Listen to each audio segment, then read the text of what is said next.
channel, balik lagi dengan aku Jemima. Dan kalau teman-teman baru di sini, welcome. Nice to meet you. Di video kali ini seperti yang teman-teman udah lihat dari judulnya, aku akan bahas kesalahan pemakaian serum. Apalagi untuk pemula seringkali masih melakukan kesalahan-kesalahan ini. Dan of course, as always, aku selalu bilang kalau aku juga pernah melakukan kesalahan ini. Itulah kenapa aku mau share ke teman-teman semua supaya kita bisa lebih memaksimalkan lagi pemakaian serum dan bisa melihat efeknya yang baik di muka kita semua. Tanpa berlama-lama lagi, langsung aja kita mulai ke videonya. Yuk yuk!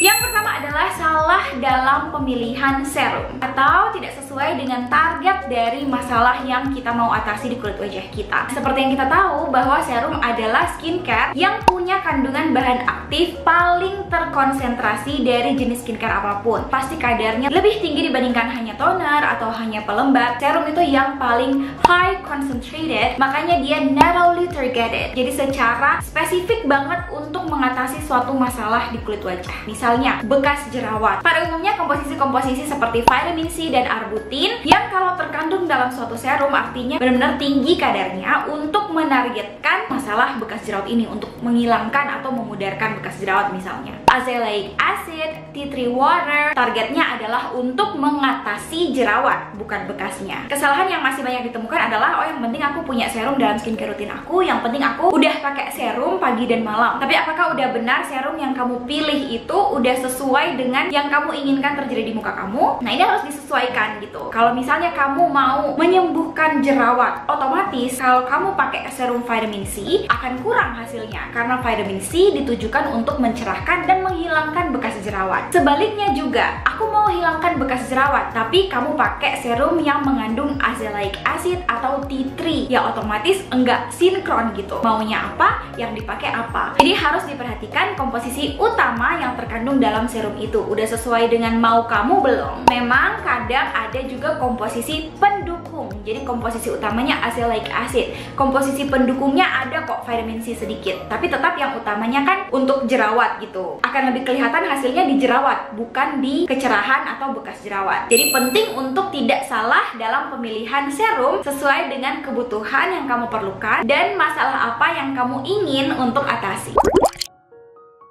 Tidak melakukan patch test terlebih dahulu. Apa itu patch test? Patch artinya area kecil atau hanya satu bagian kecil. Test artinya menguji. Jadi kalau patch test berarti kita menguji serum itu di satu bagian kecil dulu aja di kulit kita. Jangan langsung dipakai ke seluruh wajah. Kenapa perlu patch test? Seperti yang udah dibilang tadi, serum kan konsentrasi bahan aktifnya tinggi. Jadi kalau seandainya nggak cocok, reaksi alergi, reaksi iritasi itu akan lebih mungkin untuk terjadi. Jadi jangan sampai nggak lakukan patch test dulu terus langsung dipakai ke seluruh wajah. Bagaimana cara melakukan patch test? Adalah dengan mengaplikasikan skincare atau serum tersebut hanya di area yang kecil aja di bagian kulit wajah kita. Misalnya di area sini, belakang telinga, atau di daerah pipi. Tapi pastikan hanya satu area kecil aja. Jadi kita ambil serumnya sedikit terus diaplikasikan di area itu aja. Jangan dulu di seluruh wajah, karena kita mau lihat dulu apakah ada reaksi alergi nggak ya kira-kira, ada reaksi gatel nggak ya kira-kira, akan ada reaksi breakout nggak ya kira-kira, supaya kita bisa yakin dulu nggak akan rasa gatel, kemerahan yang parah baru dipakai ke seluruh wajah. Memang tidak 100% misalnya patch test kita aman, oh of course akan aman pakai seluruh wajah. Memang tidak 100%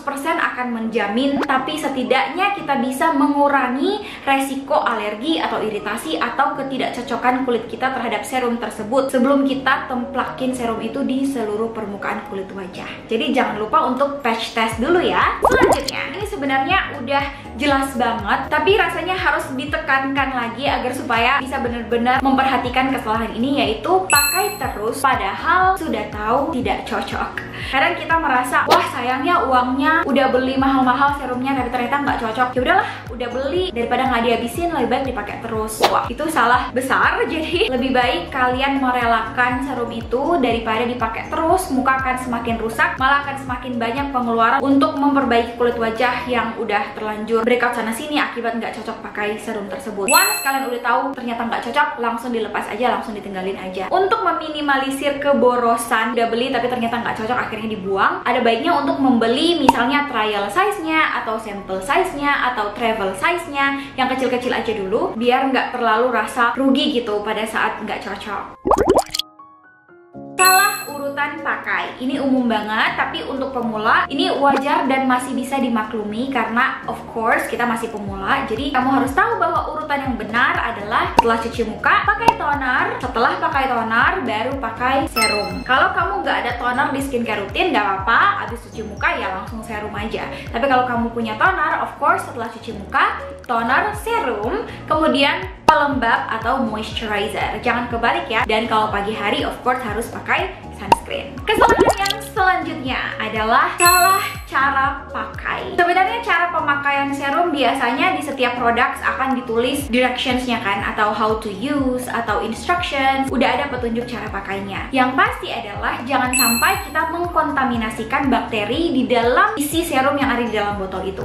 Artinya serum kan rata-rata pakai pipet ya. Kalau kita ujung pipetnya itu kita sentuhkan di kulit wajah kita atau bahkan di kulit tangan kita. Kurang baik kalau kita menyentuhkan ujung pipet serum ke permukaan kulit, nanti terkontaminasi ya dengan kulit kita. Kita nggak tahu ada bakteri apa. Pipetnya, ujungnya itu akan kita masukkan kembali ke dalam botol yang berisi serum dan kita akan kunci dan kita akan simpan gitu. Jadi jangan sampai terkontaminasi. Pastikan pipetnya itu selalu steril, selalu bersih. Jangan dipegang-pegang pakai tangan, jangan disentuhkan di kulit tangan, jangan disentuhkan di kulit wajah. Simply ambil aja pipetnya. Kalau kalian mau pakai tangan, of course pastikan tangan harus bersih. Teteskan beberapa tetes tanpa membuat ujung pipetnya tersentuh sama tangan kita. Langsung dimasukkan ke dalam botolnya, kemudian diaplikasikan ke wajah. Atau kalau mau langsung di wajah aja boleh kok. Dituangin ke wajah tanpa menyentuh kulit wajah. Jadi miringin sedikit pipinya kayak gini, tit. Miringin sedikit dahinya kayak gini, tit, tit. Gitu. Pokoknya jaga ujung pipet dari serum sesteril mungkin agar pada saat kita masukkan kembali pipetnya ke dalam botolnya, isi serum yang masih banyak itu akan tetap bersih karena kita mau pakai selama 2-3 bulan ke depan. Oke? Tidak memakai sunscreen di pagi hari. Apalagi kalau kalian pakai serum harus pakai sunscreen. Ingat bahwa fungsi dari serum adalah mengatasi masalah di kulit wajah kita kan. Sekali lagi aku contohin serum untuk bekas jerawat ataupun serum untuk jerawat. Kita pakai kedua serum ini, of course bahan aktifnya akan berusaha sekuat tenaga untuk mengatasi masalah di kulit wajah kita. Tapi kalau pagi hari kita nggak menggunakan sunscreen dan kita beraktivitas di bawah matahari, di dalam ruangan pun ada jendela kan, sinar UVB akan tetap menembus. Artinya kita nggak membantu serum kita dalam berjuang gitu. Serumnya udah capek-capek mau hilangkan bekas jerawat, mau hilangkan jerawat, tapi kita nggak lindungi kulit wajah kita pakai sunscreen. Artinya kita membiarkan sinar UV untuk merusakkan, jadi bertolak belakang gitu. Pada akhirnya serum akan kurang optimal dalam mengerjakan tugasnya. Sinar UV malah akan memperparah jerawat, memperparah hiperpigmentasi atau bekas jerawat yang menghitam. Padahal serum ini capek-capek mau fight, mau melawan dan mengatasi masalah-masalah kita itu. Alasan yang kedua adalah beberapa bahan aktif yang terkandung dalam serum akan membuat kulit kita lebih vulnerable to sunburn, lebih rentan terhadap dampak sinar UV. Jadi udah jelas harus dilindungi pakai sunscreen juga. Apalagi kalau kita mau menghilangkan bekas jerawat dan pakai serum vitamin C atau ascorbyl acid atau ascorbyl glucoside, semuanya itu bentuk vitamin C, akan jauh lebih efektif kalau dipadukan dengan pemakaian sunscreen. Vitamin C akan so much more effective dan akan memberikan benefit yang jauh lebih bagus. Jadi jangan lupa pakai sunscreen di pagi hari ya. Kesalahan dalam jumlah pemakaian serum itu. Seberapa banyak kira-kira kita untuk memakai serum? 3-4 tetes boleh. Jangan cuma 1 tetes doang dan dipakaikan ke seluruh wajah. 1 tetes terlalu kurang, tidak akan tersebar merata ya ke seluruh wajah. Jadi pastikan minimal 3 tetes, dan kalau sama leher of course 4 tetes. 3 tetes di muka, 1 tetes lagi di leher. Kalau berlebihan dari itu juga nggak perlu, itu hanya pemborosan aja. Yang pasti jangan terlalu sedikit dan tidak usah terlalu banyak. Secukupnya aja 3-4 tetes. Kesalahan yang selanjutnya, tidak menunggu produk serum untuk menyerap dengan baik sebelum dilanjutkan dengan skincare selanjutnya. Jangan setelah pakai serum kalian cuma ratakan sebentar aja, kemudian langsung ambil skincare selanjutnya dan diaplikasikan ke wajah. Harus biarkan serumnya menyerap dulu dengan baik, di tap-tap, kipas-kipas sedikit, dikit. Tunggulah sekitar 2-5 menit untuk serum pada umumnya, baru di layer dengan skincare selanjutnya. Berbeda dengan serum untuk eksfoliasi, itu biasanya harus ditunggu lebih lama. Kalian tinggal baca aja instruksi pemakaiannya. Kalau disuruh tunggu 10-20 menit, berarti ya tunggu 10-20 menit. Tapi kalau seperti serum niacinamide, vitamin C, azelaic acid, itu biasanya 2 menit sampai 5 menit baru dilanjutkan pengaplikasian skincare selanjutnya. Tidak konsisten dan tidak rutin dalam pemakaian serum. Sebesar-besarnya konsentrasi suatu bahan aktif yang ada di suatu serum, kalau kita tidak pakai dengan konsisten, sama aja bohong. Jangan harap serum kalian akan bekerja dengan baik kalau misalnya kalian cuma pakai hari ini pakai, besok lupa, besoknya ngantuk jadi nggak pakai serum, besoknya lagi malas, mager, nggak pakai lagi, nanti kalau inget baru pakai.